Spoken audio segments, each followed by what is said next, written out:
మనసులో లెక్క లేకపోతే మొత్తానికి పట్టమంటే అయిపోతుంది వెళ్ళిపోతాం వేరే చూసుకుంటాం. అది కాదు మీరు ఎన్ని ఇంజక్షన్ అయ్యారు ఇప్పుడు మేడం రావాలంటే మేడం రావాలి గుర్తుపెట్టుకోవాలి.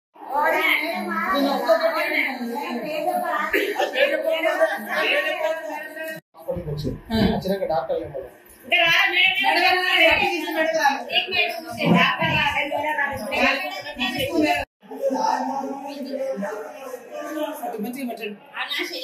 అక్కడికంటే చూపించమనంటారు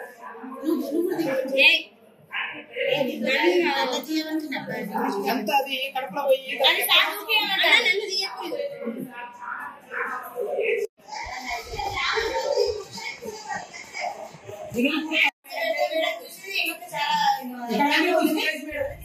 తీసేసి మంచి గట్టి గట్టి ఇంజక్షన్ వేయండి, మంచి నొప్పి తగ్గట్టు ఇంజక్షన్ వేయండి అని చెప్పేసింది.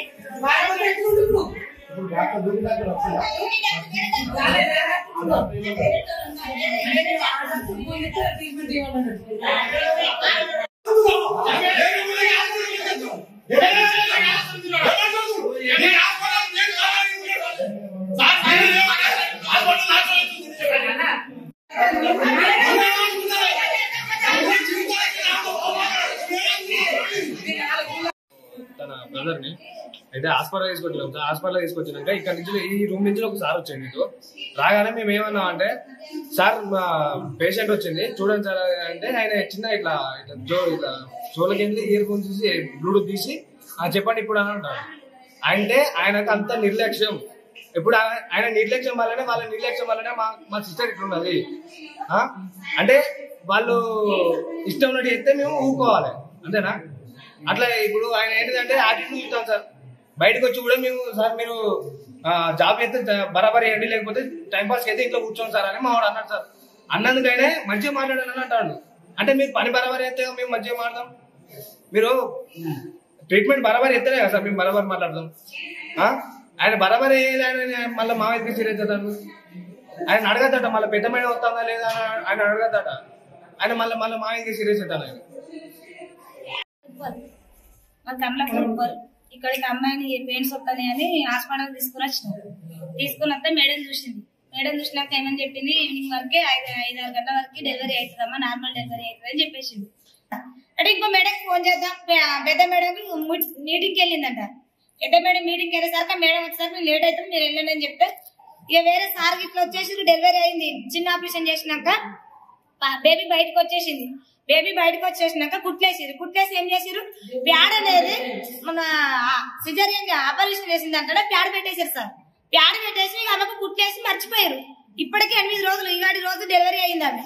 8 రోజులు. ఈ రోజు ఆ పాపకు బాగా ఎక్కువ నొప్పి పెయిన్ రావడం వల్ల మేము హాస్పిటల్ తీసుకుని వచ్చినాం.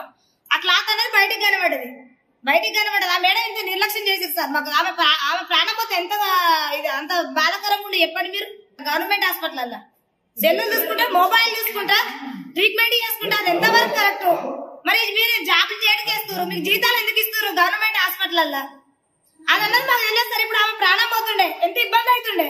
ఈ రోజు నాకు నొప్పి బాగుండదని అవస్థతో చూస్తే మేము సార్ బాగా ఆ క్లాత్ కడుపులో పోతుండే ఇంత పెద్ద క్లాత్ సార్, ఇంత పెద్ద ముక్క ఇట్లా ఉండ చుట్టి పెట్టేసారు, పెట్టి కుట్లేసారు. మేము మర్చిపోయాం, మేము కూడా చూసుకోలేదు.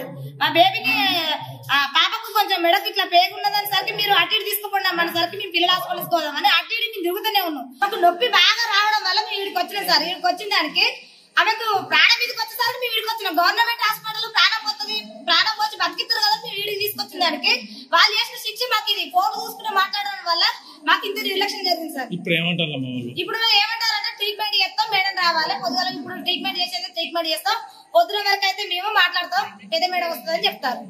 ఇప్పుడు ఎవరు మీతో వేరే మేడం, ఆమెకు ఆపరేషన్ చేసిన మేడం వచ్చింది.